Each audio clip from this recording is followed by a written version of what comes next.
Senior golfers, 9 out of 10 times, hit it shorter than they'd like. They want more distance. Yep. They hit it lower than they'd like. They hit it higher.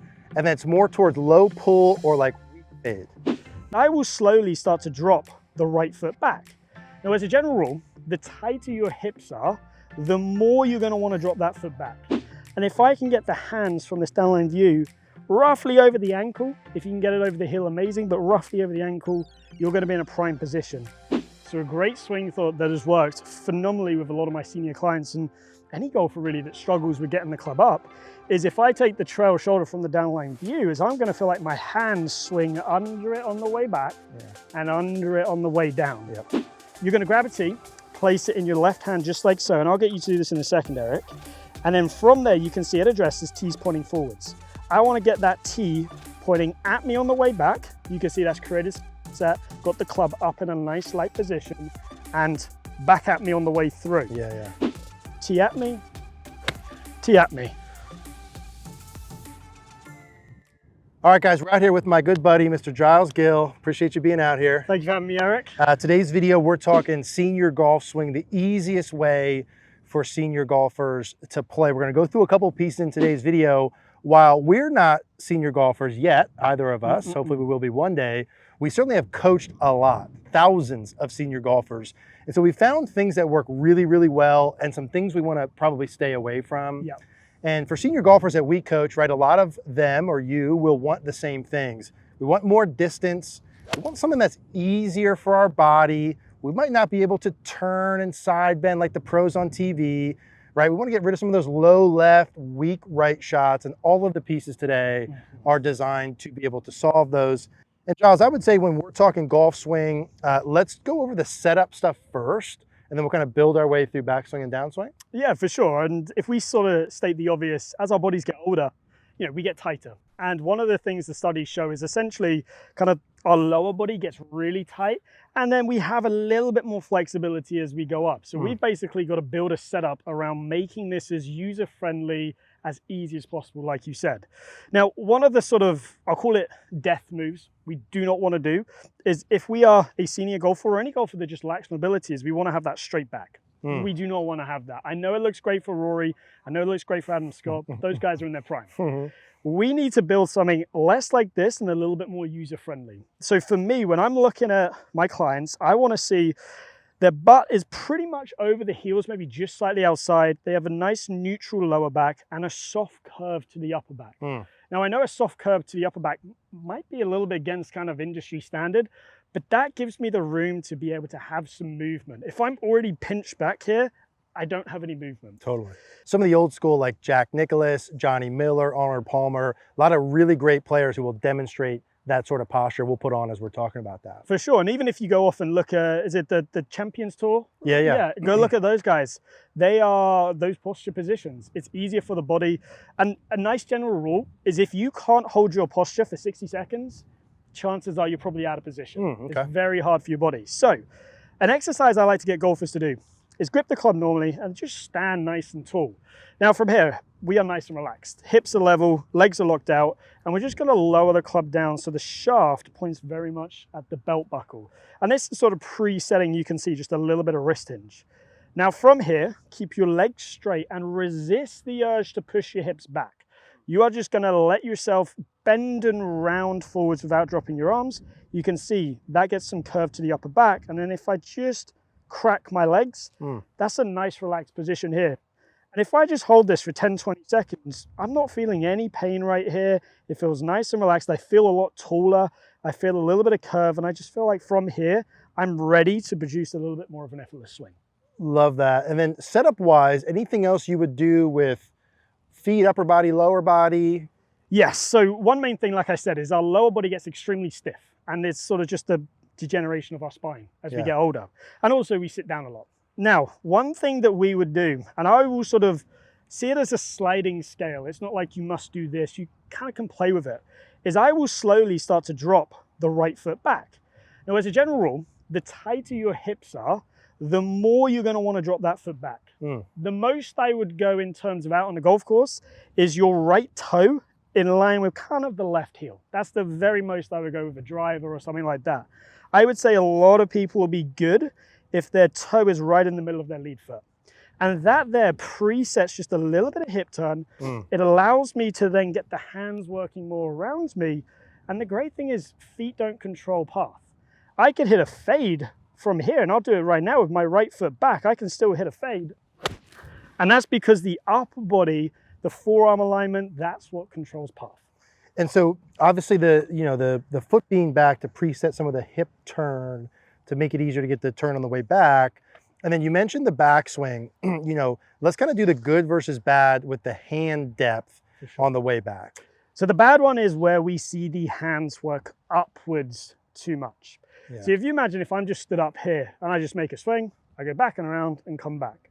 The hands are working on a big old arc around our body. Now, as I gradually start to bend over, and this is a good drill everybody can do, you will start to see the arc get a little bit steeper, but it's not this way. So we need to feel like kind of a 45-degree angle is a nice one, feeling like we can turn so the hands go around our body. Again, this is more the upper body turning. My hips are just kind of staying very stationary. And if I can get the hands from this downline view roughly over the ankle, if you can get it over the heel, amazing, but roughly over the ankle, you're going to be in a prime position.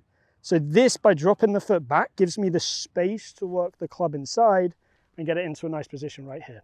And let's do the bad version one more time, kind of up and out, no depth. This is where we see a lot of senior golfers that are going to lead to no distance, pulls to the left, and then weak fades to the right. The depth, let's do the good one more time, Giles. The depth on the way back, obviously getting the hands up and back. And if you can, up to the top, get the hands a little bit behind the shoulder, that would be ideal if you can get there. That helps you swing more from inside, right? Higher shots, farther, more a little draw bias. But also it gets the hands quite literally farther away from the ball, which helps produce more speed and power without you having to put more effort in during the downswing. So that hand path depth on the way back, right, is really, really a key important one. And in a minute or two, we're gonna go through a little drill to help with that. But let's say they get the setup pieces, and we'll go through some options, and they start to get the depth on the way back. Is there really one or two maybe main things on the way down and through for them to look for? Yeah, so you mentioned a beautiful thing there in terms of the shoulder. So a great swing thought that has worked phenomenally with a lot of my senior clients, and any golfer really that struggles with getting the club up, is if I take the trail shoulder from the downline view, is I'm going to feel like my hands swing under it on the way back and under it on the way down. Now you can even take it one step further and think of the shaft. The shaft is going to swing under, the shaft is going to come down under. And that helps us, like you said, what do we see a lot of? Low pull, not a lot of good results from there. We're going under, under. Now from here, we need to generate speed. And we can't do that with rotation as we get older. So one thing I love is to generate speed with the wrists, the hands, the forearms, and kind of use the weight of the club to our advantage. Talk to me. Now I have a phenomenal drill that I love. Just got to find my tee. It's in one of these pockets. Might you call it a secret or a trick or something? Oh, we'll call it a secret for now. So you're going to grab a tee, place it in your left hand just like so, and I'll get you to do this in a second, Eric. And then from there, you can see it addresses tees pointing forwards. I want to get that tee pointing at me on the way back. You can see that's created set, got the club up in a nice light position, and back at me on the way through. So this is not only great for getting that club moving with some speed, but also if I'm twisting this tee all over the place, that means the club face is going to be very unstable. So if I just sort of set up here, I'll go right foot back slightly, I'll go tee at me, and you can see I can generate quite a bit of speed from just my arms. And if I step on in, tee at me. And I really like as a ratio there, it's like, and I'm purely making up numbers here for the sake of an example, as you get older and maybe don't use as much rotation and side bend, or let's just say body motions to create your speed, but you still want to hit it farther than you do, we've got to create speed from somewhere. That pie chart's going to be a little bit tilted towards the arms and hands. So you're going to feel more active with your arms and hands than you might see someone on TV on the PGA Tour, where they're able to, let's just say, use kind of an equal amount. That's not real, but let's say they use kind of half body, half arms and hands. You might be like 80, 90% arms and hands relative to their kind of 50-50 as an easy overview. I think before we hop in, let's take a quick break. I'm going to throw that practice station in. We'll go over some more of the details. Yeah, I really like this one, Giles, just messing around with the tee towards me. A lot of the senior golfers, I'm always trying to get them to like convince them that it's okay to use the arms and hands more, right? To create some speed going. So I like this tee at me, tee at me feel. I also like, you know, hey, the butt of the club's going to point down towards the ground. The butt of the club's going to point down towards the ground, right? I'm not trying to have all body, no arms and hands there. You can use the L to L, Yeah. club it up, anything like that. Personalize it to yourself. So again, don't be afraid to use the arms and hands here. Now, I just added this little drill in, right, with the stick or club, an object over the ball. Now, this is one that I use a lot, especially with my senior golfers in person. This is probably almost 2 grips above the ball. It's a little bit high and easy on purpose from face on. From the down the line angle, it's a club that's right over the golf ball. Now, there's some details in here that I think are like negotiable that we talked about that you might want to play around with. Certainly at the setup position, we're going to have our posture not be this real rigid. We're going to be a little bit more rounded and flexed over, right? I'm going to have that front foot pulled back. And I like that as a reference point, as a medium sort of amount, the foot, let's say the toes being in line with the middle of the foot. Kind of a nice really place nice to start. starting point. I like that. And so one of the options, like Giles mentioned from here, and I'm going to hit one from here, the foot's pulled back, keeping the shoulders square at setup enables you to hit a very straight ball flight, very square ball flight from here. So from here, I could keep it like this. I could feel the arms and hands kind of go behind my shoulder. I'm not going to be afraid of getting them deep on the way back. And then on the way through, I'm trying to make sure the club comes from inside, like you mentioned. I'm not going to be afraid of allowing it to release. So let me go ahead and hit one from here first. So nice rounded posture, foot's back. I'm going to feel like the hands underneath my shoulder on both sides. And let the arms and hands go. And that's sort of what I'm looking for there. Like that's a ball that probably drew like maybe 10 yards to the left. One of the things with this where you could start to tweak some of the elements, Giles, that I like to do, especially if you're the golfer, like a lot of golfers I see, senior golfers, 9 out of 10 times, hit it shorter than they'd like. They want more distance. They hit it lower than they'd like. They hit it higher. And then it's more towards low pull or like weak fade. So if we want to get higher, more distance, more draw, optional pieces sometimes that I like to do at the setup would be not only to pull the foot back, you can also pull the ball back and pull the shoulder back. And the shoulder back piece, like you mentioned before, the hips don't control the swing path. They don't. But the shoulders do. They do. So if I were to have my shoulders more closed, I'd expect more in out. Yeah, right? You will see that swing path go a little bit more to the right, and ball flight wise, you're going to see a little bit more of a draw. So if you want to get something chasing down the fairway, great off the tee, maybe you need that little bit extra. We could call this the power shot. Yeah, versus we could call the other one the accuracy shot. I like that a lot. So if we're, as we get older, and you are trying to use your arms and hands to create speed, but realistically, let's say the swing speed is going to go down, you know, as you age, trying to get that going draw power shot is a nice option. So the shoulder back makes the club path work more in and out, but it also moves the low point of your swing back. That's why we move the ball back a little, just to make up for that. So I'd go ball a little bit back, the foot and the shoulder back. It's all back, right? Foot and shoulder back. Same thing on the way back. Same thing. I'm trying to get the hands kind of back behind the shoulder, and then I'm trying to get them from inside on the way down. Now this should start more right and draw more back. Foot's back, nice rounded posture, ball back shoulder. I'm gonna feel like depth on the way back and down. And there's a ball that starts farther to the right. That probably started 15 plus yards farther to the right than the last one, and then curves back. And that's probably on like the right edge of the green where I'm aiming. Certainly if you're looking to get rid of that weak low left or weak curve right, that's a nice way to do it. I think one more thing I'd throw in here on the way down. Giles said, hey, we're probably not gonna get as much body rotation on the way down and through maybe than like Rory. No. And I agree with that. We're also probably not gonna have as much side bend, right? It's hard to get as much rotation and side bend as you get older.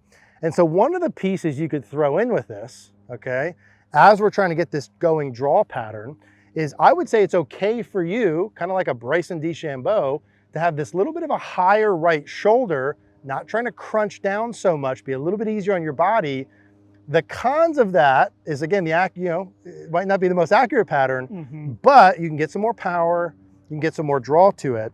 So if we kind of put that all together here, good setup, ball back, shoulder back, foot back, trying to get some depth. I'm definitely not trying to go out this way. Definitely not. Definitely not trying to do this. No power. It's feeling that. And again, those hands under that trail shoulder, under the trail shoulder. That's a great swing thought to pair up with it. I like that a lot. I'm letting those arms and hands release. And again, I'm not going to be so worried about staying down in my posture forever. I'm gonna actually let my shoulder go a little high. Now this might be a little slinger. Okay, this might be a nice size draw. I think you're okay there, but let's see here. Shuffle back slightly. Everything's back, foot, shoulder, ball, swinging from inside, kind of a higher right shoulder, bigger draw pattern. Look at my ball position. You can let that go back a little bit in your stance. It's fine. So there's a good example. Beautiful High right shoulder. It's kind of like the Tiger high right shoulder shot. Now that ball, I hit that very solid. That ball started probably curved 20 yards. 20 yards, 25 yards. It started 20 yards right and curved back on target. Now, I'm not going to hit that necessarily all the time if I want to hit perfectly straight, accurate shots. But if I want more distance, higher, less low pulls, less weak fades, that's a nice option to do. But you must have the ball back a little bit to make that pattern work, or you can keep it very neutral, like you mentioned, a little bit more in depth. I wanted to give some of the details, right? Some options. One quick thing I would add, just if we switch over, Eric, is if you do want to get a little bit more height to it, and we've already touched on this, but it's that rehinging on the way through. If you get that club back up, the faster you can let that energy get into the club head, and the more you can let it rehinge, you're going to hit it higher. So this is something you'll see, even guys on the PGA Tour, if they want to get it high, they are getting that club coming back up faster. So nothing else changes. Yes, if you're going for this with more speed, you might see a little bit more dispersion. You might see the strike be a little bit more off, but it's a variable you can play with. And I think the key thing we've done here is we've given you options. It's not about saying, right, you must swing it this way. I don't swing it the same way as Eric. I'm sure we don't. And we definitely don't swing it the same way as you guys. So it's about having those options in place, and then you can tailor-make it to your swing. And making things work together. That was very good. Like the big point is, like, most senior golfers aren't going to rotate great on both sides. No. A lot of times you got to kind of like pick a side. Pick one. And I think for us, we're picking, hey, set up well, get the backswing stuff good, build up enough energy and power. That's going to make it easier for you. Giles Gill, we're going to put the link down in the description down below. If you haven't checked out his videos, we'll put them down below. Awesome videos for senior golfers. If you guys like the video, click the like button, subscribe if you haven't. Thank you guys for watching.